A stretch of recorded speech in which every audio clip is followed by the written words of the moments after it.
you just experienced one a few weeks ago in Hurricane Ida. So Ooh, Ida. yeah, so I kept my eye on this hurricane, as I'm very sure you did. It was a very quickly becoming a national story when it was, still a week away. We saw the Hmm. trajectory hitting right at the Gulf Coast, mainly in Louisiana, South Louisiana, New Orleans. The northern Um, Gulf Coast region. yeah, so it was worrying and troublesome, and I have tons of family over there. A lot of my family is much older, so whenever there is a hurricane, they usually are pretty quick to leave.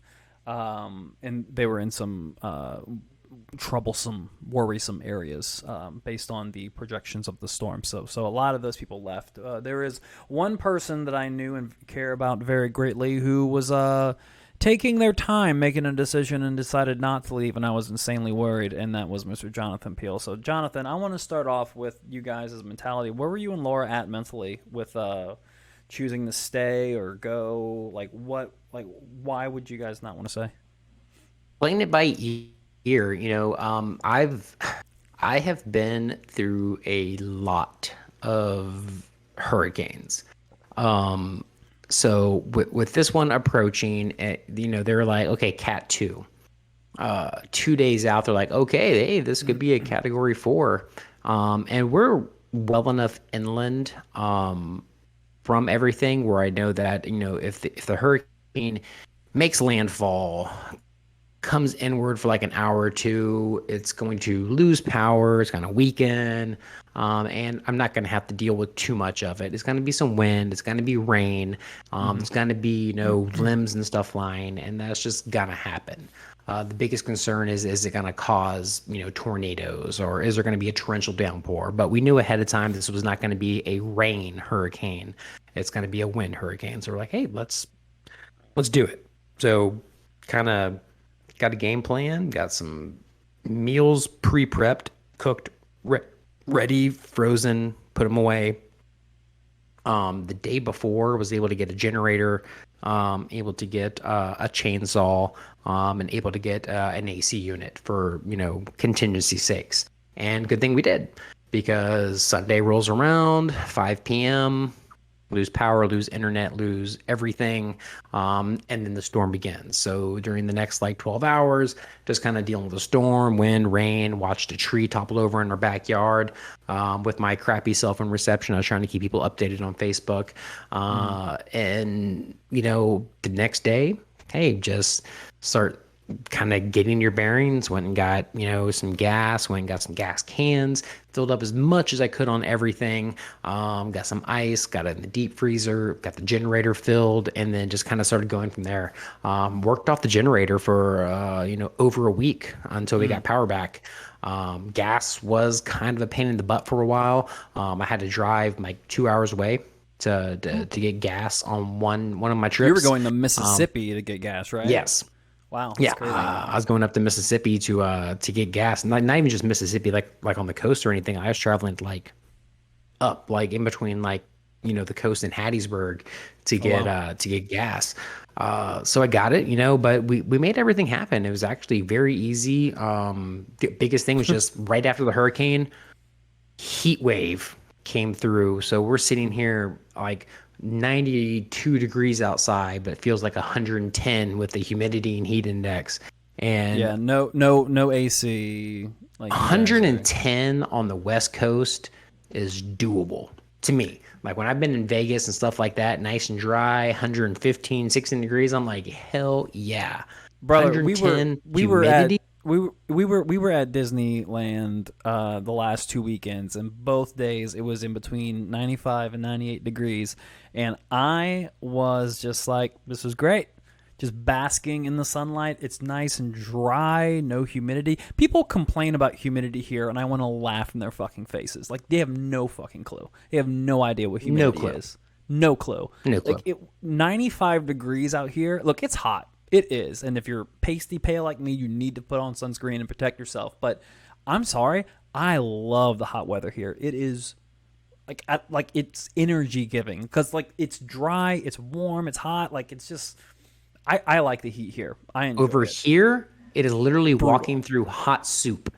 It's Okay, that's what you're horrible. doing. You're breathing and walking through hot soup. After an hour, you're fatigued. You're done. You've sweated it out. You've lost all your moisture, man. It is crap. Like I said, I used to go to Vegas like once a year with my old previous job, and it was every summer going to Vegas. Like I said, 150 degree heat index, and I It's was hot. just It's strolling hot. around. It's Like hot. it's hot. It's not humid hot. It's not humid. No. It's not. No. I'll take It that is every day. it is crazy how like in Las Vegas when you're in the desert, man, it could be like sometimes it could be just freezing, and then some days it's like 110 at night. Like it's insane the weather over there. It's really Yeah, man. really So crazy. But yeah, anyway, go ahead. back to the hurricane. So just dealt with everything. I chainsawed down the tree that came down. It was like a 75, 80-foot tree in our backyard. Chainsaw that bad boy down. Had some fence damage. No real damage to us personally here at our house. We had like a bent gutter or two. And like I said, some fence damage where part of our fence came down. We had a neighbor behind us, 2 pine trees, boom, boom, like cut their house in half. Another neighbor next to us lost about a quarter of the shingles on the roof. But like us, like specifically, we were very lucky compared to other people in our area, and especially compared to other people who live in different regions who got hit really bad. Like we were genuinely just, hey, aced out, lucky, power for like over a week, and then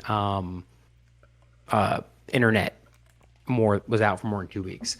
But it is what it is. Like if you live in this area, that's you have to expect this, and you have to make your contingency plans for it. And evacuating really isn't like a great option because you're sitting in traffic, you're dealing with all that BS, and then you don't know what's happening at your house. If you lose power or anything like that, that means you're going to come back to some like nasty shit. And then if you got exposure, if a tree came through, you're going to deal with even worse stuff. I'd rather be here dealing with it on the spot than trying to come back 2 or 3 days later when you don't know how hard it is to get back here, how difficult it is to find supplies once you are here. I'd rather have boots on the ground dealing with it at the moment and getting everything, set up. But That's but that's you a have fair West Coast, point. man. Like that's a fair point though. I can understand like the idea of being like, hey, look, if there is a major like an integrity issue with the house, like we're at least here to handle it. But then again, like if there's an integrity issue at the house, there is a small to decent chance, depending on the storm, that like that integrity issue could also harm you as well. Like I think like a category 2 or below, that is a definite we're weathering this baby out.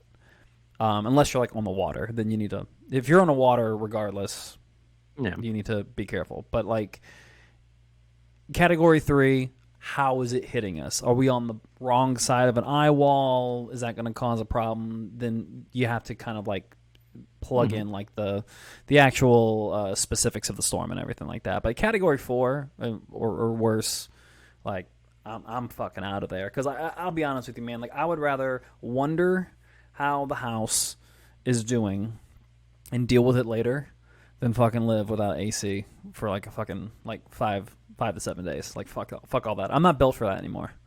I I'm like built for camping pleasure. and shit, so. Yeah, I don't. I have no interest. Like, give me a camper. It's also a with challenge. Like honestly, it's a challenge, and I like to I accept have that challenge. 'cause plenty of in my life- challenges. I have plenty of challenges in my life, and I do not need that one. Like, look, good for you, man. Good for you doing that. Look, when the zombie apocalypse comes, you're going to be way more ready than I am. I'll give you that. But Damn straight. I just, I don't know if that life is for me. Like showering out in the rain, like you guys were, and fucking like Yeah, chainsawing trees. As soon as a rain Fuck cloud that. happened, I know some people on here might not know, but when like 4 days later, okay, so I have been chainsawing a tree every day for like 4 hours a day, like cutting Right. up limbs, getting everything, and not just cutting it, but then dragging it out of the backyard, bringing it into the front yard for eventual pickup, which still hasn't happened. Oh, Jesus Christ. Yeah, everybody has stuff like in their driveway, streets, yard. Like they're like, oh yeah, pickup's gonna begin. Hasn't started. Anyways, so doing all these things and then just kind of resting through the rest of the day, kind of like heating up the food and everything that we prepared, or going on gas runs. That kind of took up the day. But during the hottest parts, no, like just trying to chill inside with the fan. Um, but I- it I was rank, okay, after like I the bet. fourth day. Like, I bet. I've been sweating like everything, just like going at it. I've been changing clothes and stuff like that, but still doesn't help. And getting no running water because we're on a well here, but there was no running water in the city either. So without power, we didn't have the well going. Uh, Mm. However, big rain cloud came through, and, and I was like, if that starts raining, I'm grabbing my loofah and soap and I'm running outside and taking a shower. We laughed about it. But then it happened. Damn sure enough, it started raining. I ran to the bathroom, grabbed the soap and everything, went outside, started scrubbing up in the rain and everything. It felt amazing I bet. getting that stank off me. I It bet. was great.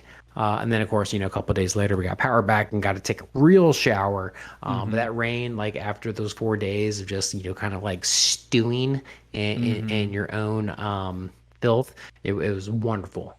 It was wonderful. Fantastic. It was a You bit you're cold at first, but it felt great. you're a better man than me, man. I can't do that. I'm too fragile. I'm too fragile now. Maybe some time ago I would have been able to handle that, but no, thank you. I'm too sweet. I will just melt. I loved it, man. It was great. That was a great shower, and like I said, it was a very boring time. And even after the power came back on, without Hmm. internet, man, like life is really kind of boring at moments. I bet. No, There's a I lot of seriously, I things going bet. on. I was like, And you're there's so so much reliant. stuff going You on, and I'm like, so man, I much. can't do this, and I have no cell reception here. So there's like, Right. I was just, shit out of luck. Like I had nothing, so I really needed the internet. I was like, I take once, way too much for granted, man, and I would be miserable even if it was a day. We had a power like when it gets like really hot. The state has to do like rolling blackouts in certain Mhm. areas, and sometimes it'll last like 8-10 hours. Just in that time, I'm like, I need fucking something to do, like really bad. Like I need something to do now. Like I take all that stuff for granted because it's there and it's easy. It's just a fingertip reach away, and yeah, man, I just that's too much for me. Like and everywhere you live, if you live on the Gulf Coast, you have hurricanes. If you live in the breadbasket, you're gonna have hurricane. I mean, you're gonna have tornadoes. If you live on the West Coast, you're gonna have earthquakes. You're gonna have fucking tornadoes. You're gonna have fires. You're gonna have all that Wildfires. stuff. Yeah, it's insane, and I gotta tell you, the wildfire thing is fucking real. It is. It's we've had to evacuate one time for wildfires, but during the summer, like the wildfires are always being reported. We have apps on our phone that notify us when there's one like a Yep. specific vicinity and stuff like that. And we had that one that made national news. There were multiple ones going on in the entire state, but one of them was like right by us, and it was like decimating our area in Malibu, and the fire like really lucked out. We really lucked out, and it kind of like went around us and then went straight because we're right by Malibu, and it just kind of like went around us and just decimated Malibu. Like it went all the way down to the water. So it was Yeah, fuck crazy. Malibu. But then like I said, going like we had vastly different experiences in terms of like our the comforts we had. We had a friend who lives in Burbank, California, and he was out of town. He happened to be out of town. He's like, "Look, I have a one of the little keypad locks on my door. Here's the keypad. I'm not there. You guys stay however long you need. I'll be home in like 4 or 5 days." So we had a house. We had NFL Sunday Ticket. We had DirecTV. We had I brought my system, so I had all my video games. Like Luxuries. Melissa was a nervous wreck the entire time because she's just worried about us losing our house, and I'm just like, hey, we're good. Whatever happens, happens, right? Like We it's live stressful, here but now. like we have everything. We live in this house now. This is manifest destiny. Your friend's shit out of luck. So yeah, like everywhere you go, you're gonna have to deal with that. Everywhere you go, and we actually get some pretty bad flooding here. Like this place is not built for any type of rain. So if it rains once in a while, like it'll rain for like the entire day, and it's a hard rain. This city will fucking sink, man. It floods so easily over here, especially in downtown. It's just it's not built for any type of inclement Moisture. weather. Yeah. But yeah, it's crazy, man. So wherever you live, you're gonna have to deal with it.